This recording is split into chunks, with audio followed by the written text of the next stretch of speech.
think it's time we blow this scene. Get everybody in the stuff together. Okay, 3, 2, 1, let's jam.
Episódio de hoje. E aí, pessoal, bora aí começar a nossa segunda aulinha de semana 6. Esse é um assunto legal no sentido de importante e fundamental, né? Eu ia falar de invariância de calibre, um assunto que a gente até falou em T1, né? Mas agora é o lugar certo para falar, né? E de certa forma isso aqui é um princípio fundamental da natureza. Na verdade, é bem mais profundo do que até o que a gente vai ficar, né? A gente vai ficar meio superficial, a gente vai ficar num aspecto mais prático, né? De, digamos, simplificar equações de Maxwell para resolver o problema. Mas isso daí é mais relevante do que isso, né? Então, qual a ideia, né? Então, vamos fazer transformações de calibre, né? Digamos, tipo, derivar, né, das equações de Maxwell. Vamos falar que isso, na verdade, é a ambiguidade que você tem nos potenciais, né? Potencial escalar, potencial vetor. Você pode resolver o mesmo problema com vários potenciais diferentes, né? Eles são ligados por transformações de calibre. E como você tem essa ambiguidade, você pode escolher impor certas condições nos potenciais para tornar o seu problema mais simples, né? Então você fixa o calibre, né? Alguns calibres bem famosos, na verdade dois são mais famosos, e a gente vai tratar um aqui, que é o de Coulomb, né? Que ele é bom para a gente resolver problemas digamos, de radiação, né? Quando você não tem fonte, não tem ρ e não tem J. Então eu vou fazer uma distinção de calibre de Coulomb de radiação, você vai entender. Então já fazendo isso, a gente vai revisitar a onda eletromagnética. Voltando lá, segunda semana, coisa lá. A onda eletromagnética no vácuo, bem mais simples. A relação entre o campo elétrico e magnético, eles são ortogonais, toda aquela coisa, aqui, né, saindo dos potenciais, né, a gente vai ver. E aqui é só comentário sobre o que é puro gauge. Mas isso a gente vê depois, você vai entender no final. Então, o que é a ideia de transformação de calibre? Então, a gente já viu do outro vídeo, você tem um campo eletromagnético, você pode escrever em termos de φ e A. E aqui já estão resolvidas as equações homogêneas, né, para qualquer φ, independente do que seja φ e A, já está resolvido. Divergência desse cara é zero, rotacional desse cara é menos a derivada no tempo desse cara. Beleza. Então, ao invés de trabalhar com A e B, que você tem 6 funções, né, cada um tem 3 componentes, você trabalha com A e φ, são 4, mais fácil. Só que nesses 4, a questão aqui é que eles são ambíguos, né? Na verdade, você não tem 4 funções arbitrárias aqui, ou independentes, né, para resolver. Você pode criar relações entre elas, né? Então, a questão é essa daqui, né? Você pode, vamos ver, né? Porque você pode resolver o problema mesmo A e mesmo B, mesma situação física, com diferentes A's e F's, né?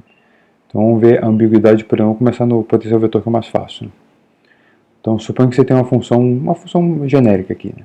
Ela tem certas implicações aqui, ela tem que ser contínua, né? A gente vai ver a derivada bonitinha, então a gente vai ver no próximo vídeo um contra-exemplo, né, onde isso aqui é meio problemático, mas a priori é uma função contínua bonitinha. Então eu quero dizer assim, se não está claro, a questão é assim, você tem B rotacional de A, ponto, né? Então, na verdade, para calcular o B, você precisa do rotacional. Então, você concorda que, digamos aqui, nesse rotacional, dentro aqui desse A, eu posso acrescentar o gradiente desse lambda. Qualquer lambda aqui que seja contínuo.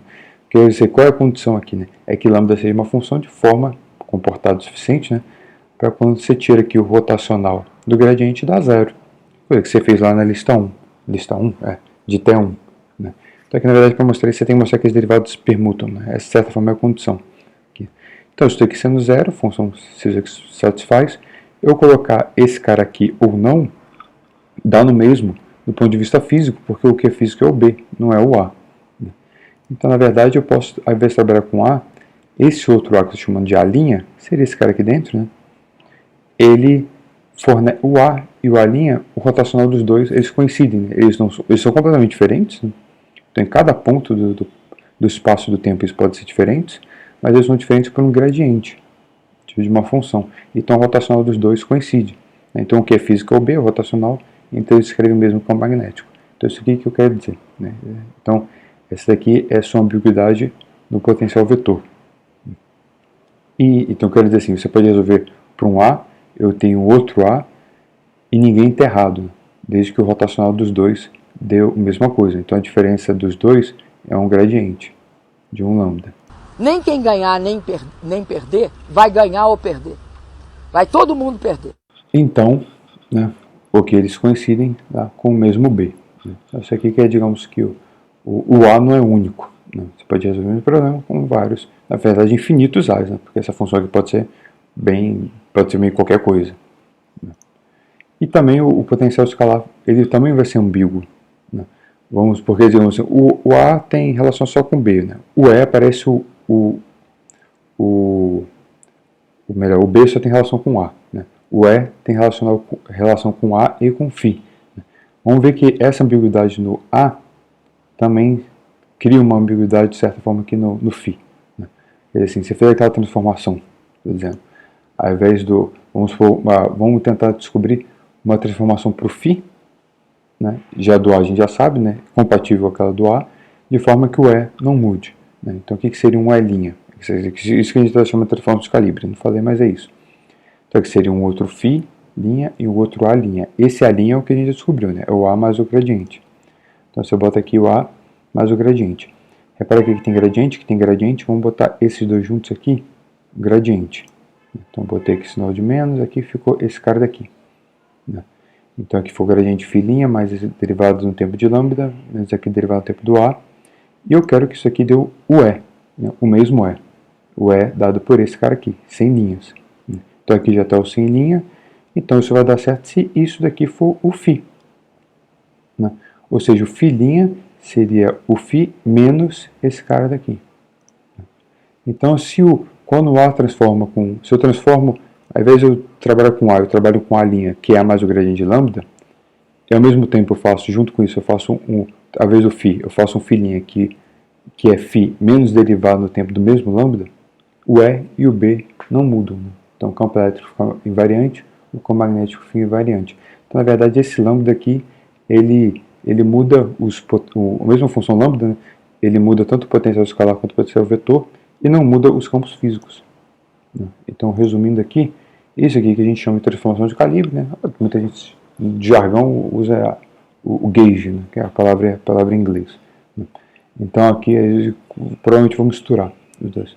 Então o φ' é φ menos derivado no tempo de lambda, o A' e aqui faltou linha, né? Aqui é linha, é o A mais o gradiente de lambda. Então, assim, mas no livro eu vi que aqui era com mais. Então isso aqui é com mais, aqui é com menos. Né? Porque não faz diferença. É só o lambda lá que você viu no livro é menos esse lambda aqui. Né? Então não interessa quem é mais, quem é menos, que interessa que os sinais são opostos. Né? Aqui é gradiente, aqui é derivado no tempo e os sinais são opostos. Isso funciona. Né? E tanto esse cara aqui com linha, ou esse cara aqui sem linha, eles resultam no mesmo campo elétrico, no mesmo campo magnético. No sentido que, o que é o campo elétrico aqui? Menos o gradiente do φ, menos derivado no tempo do A. O que é o campo magnético? É que faltou linha no B. Rotacional do A. Né? Independente seja esse A, ou esse φ, ou esse φ. É o mesmo cara. Né? Então é isso aqui que é a ideia. Né? Você tem potenciais ambíguos para descrever a mesma situação física. Né? E seria essa simetria, né? Que você pode fazer transformações. A ideia de simetria, né? Que você pode fazer. Você pode mudar alguma coisa, né? E a física não muda. Então isso se chama de simetria de calibre. Você tem essa ambiguidade, você tem na mão essa transformação de calibre. Então a ideia é como você tem essa A e φ são meio soltos, né, que não é que qualquer coisa, né, mas aí você pode rearranjar eles com lambda, né, mudar, você sempre pode, digamos, fixar, de certa forma, esse lambda, né, impondo uma condição sobre os potenciais, que se chama de fixação de calibre. E você vai fazer isso para tentar facilitar a sua vida, né? Então, um exemplo aqui, para ficar mais claro. Esse não é um bom exemplo, digamos, prático, mas ele é ilustrativo. Vamos supor que você quer resolver um problema de eletrodinâmica lá, você tem um φ, um potencial escalar, né? Aí eu vou e defino, eu pego o seu φ e pego assim, integro ele no tempo, por exemplo, para definir uma outra função aqui, chama essa função de lambda. Na verdade eu quero dizer assim, né? Repara que a derivada do tempo de lambda é o φ, esse é o φ. Então, por exemplo, eu posso chegar, eu sei que eu posso fazer a transformação de calibre que não muda A e B, então ao invés de trabalhar com o seu φ, eu faço uma transformação de calibre para o φ', né? Onde o φ' é o φ menos a derivada do tempo de um lambda, e esse lambda eu escolhi aquele lambda, né? Então, esse φ daqui é a derivada do tempo daquele lambda, né? Foi assim que a gente escolheu. Então esse cara aqui é zero, né? Então eu posso trabalhar com, então, digamos, fazendo essa fixação de calibre, né? Escolhendo o lambda, eu posso matar o φ, né? Então, digamos assim, nesse meu calibre, o potencial escalar é zero, né? Isso eu posso fazer sempre. Mas eletrostática lá, o φ, né? Pode ter passado para o A também, não tem problema não, né?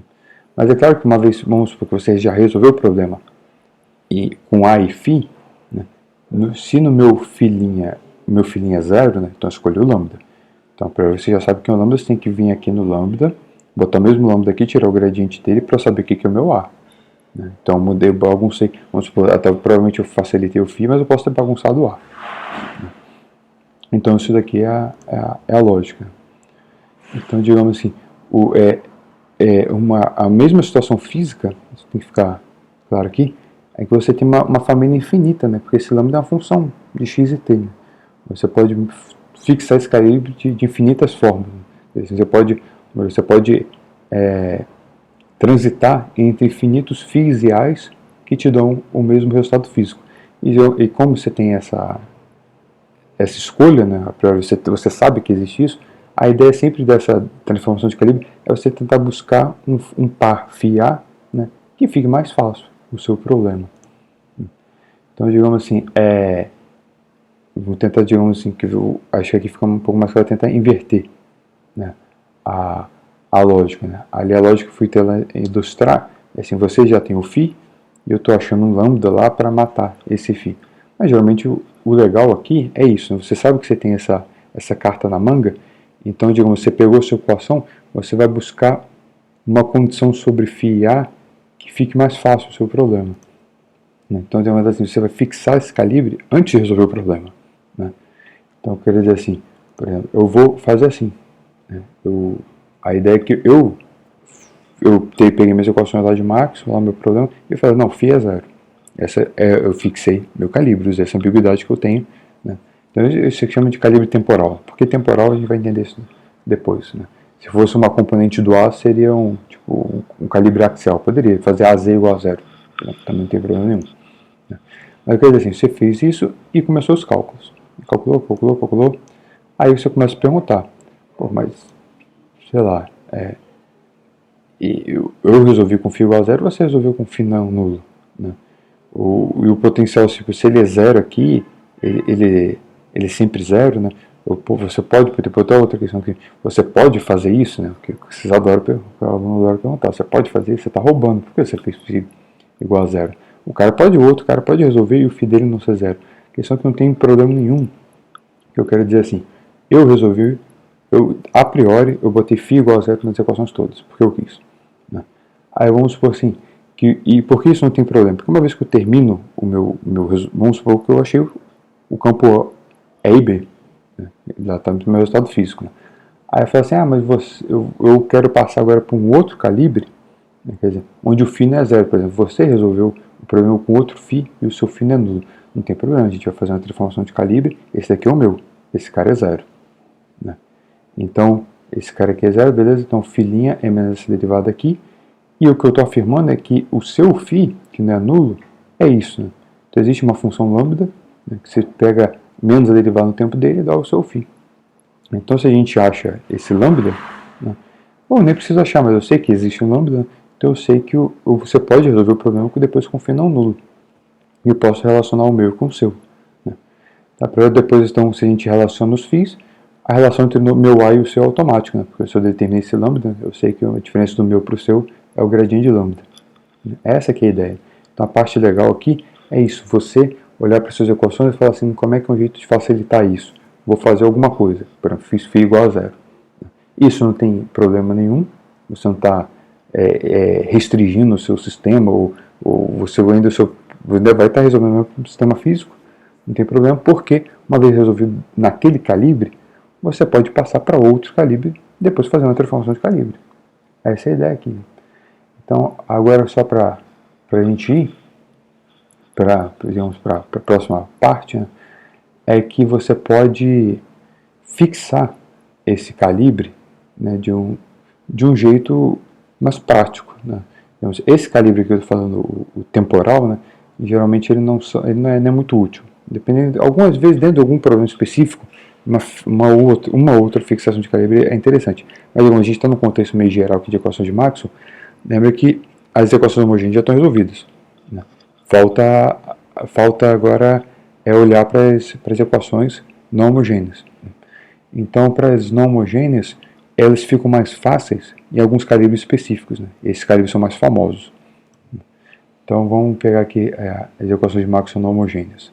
Então, tem aqui, e reescrever elas em termos dos potenciais. Né? Então, olha, não fica muito legal. Né? Digamos, esse cara daqui é menos gradiente de lambda, então aqui fica menos. O menos eu passei para cá, multiplica menos dos dois lados, então aqui tem o menos. Então esse cara fica o Laplaciano de φ. Né? E aqui tinha derivado o tempo do A, tirou o divergente, né? Então derivado o tempo divergente de A. Né? E aqui, esse cara aqui é o rotacional do rotacional, vira isso. Eu vi que eu multipliquei por menos 1. Né? Então o rotacional do rotacional é menos o Laplaciano, mais o gradiente do divergente. Então por isso que aqui ficou com o sinal trocado. Multipliquei aqui por menos 1, aqui ficou mais, só que aqui tudo é menos. Né? Então por isso que aqui está menos de novo. Aqui tem o gradiente do φ, derivado no tempo, né? E aqui tem a derivada do tempo do A, por isso que aqui tem a segunda derivada do tempo do A. É essa bagunça toda aqui. Mas olha, de uma forma bem sugestiva, eu deixei esse cara aqui, ó. Aqui. É para se eu falasse que ele potencial, o calibre temporal, né? Fazer φ igual a zero é matar o φ aqui, matar o φ aqui. Aí fica uma equação esquisita aqui para o A, e essa equação esquisita para o A. Né? Mas tem essa... Olhando aqui, eu poderia ter induzido outra coisa, né? Que eu vou fazer no próximo vídeo. Mas aqui eu estou induzindo a gente olhar esse divergente de A. Aparece divergente de A aqui e divergente de A aqui. Especialmente nessa primeira equação. Né? Se não tivesse esse termo, ela ficava bonitinha, ficava tipo eletrostática. Né? Então é exatamente isso que a gente chama de calibre de Coulomb. Né? É claro que isso daqui é uma condição. Né? Eu não estou fazendo uma condição, é uma condição, isso aqui é derivada derivada de x de AX, uma derivada de AY. Com y, derivada de z de AZ igual a zero. Então, eu posso fazer isso, é uma condição daqui. Então, isso aqui que chama de calibre de Coulomb. Né? Então, não é uma condição sobre um A, uma componente do A ou φ. Né? É sobre essa combinação de derivadas aqui do A. Porque nesse calibre, a equação aqui fica bem mais fácil. Né? Então, a equação do φ ficou, digamos, eletrostática. Mesmo não sendo eletrostática, né? Aqui tem T e aqui tem T. Então, para isso você tem uma distribuição de carga localizada, aqueles teoremas lá valem. Né? Digamos, você está resolvendo isso aqui, como aqui não tem T, você está resolvendo para cada T, para T fixo. Então, por exemplo, a solução você até sabe qual que é. Está resolvido. Isso aqui eu fiz questão de colocar, que é um bom comentário que tem no Griffiths. Depois a gente vai, esse não é o melhor calibre para resolver a equação com ρ e J. Mas é porque o jeito que ele vai resolver é mais bonito depois, o de Lorentz, né? Isso vai depois do recesso. Mas dá uma ideia de que, digamos assim, que φ e A são, digamos assim, relativísticos no sentido de eles serem causais. Né? Mas eles não precisam ser, né? Porque eles não são físicos. E e B sim. Né? Quer dizer, esse cara aqui não é causal, porque eu quero dizer assim, você tem uma densidade de carga. Uma carga lá no ponto X, aqui faltou linha, né? Você está integrando, você conhece isso. Aqui é linha, você está integrando X', né? E aí você tem uma carga no ponto lá, X', em um certo tempo T, vamos supor que ela está mexendo, né? Então, em qualquer outro ponto X longe, no mesmo T, você vai ter o φ mudando no mesmo tempo. Então é instantâneo aqui. Então, ele não é muito... ele não é um bom φ, mas ele não tem nada errado, né? Fazer isso daqui. Só que a equação do A, eu tinha um divergente de A aqui, né, que eu joguei fora. Essa equação do A não, que tem φ também, né? Essa outra equação, né, ela ficou uma bosta, né? Ela tem A aqui, eu pego tipo uma equação de onda aqui pro A, tem a fonte aqui, o J, mas tem esse φ, né? Então essa equação aqui não é muito boa. E vamos, antes de a gente continuar aqui, nesse Caraíbas de Coulomb, vamos fazer um intervalinho aqui e a gente já volta. Falou, já volto aqui, valeu.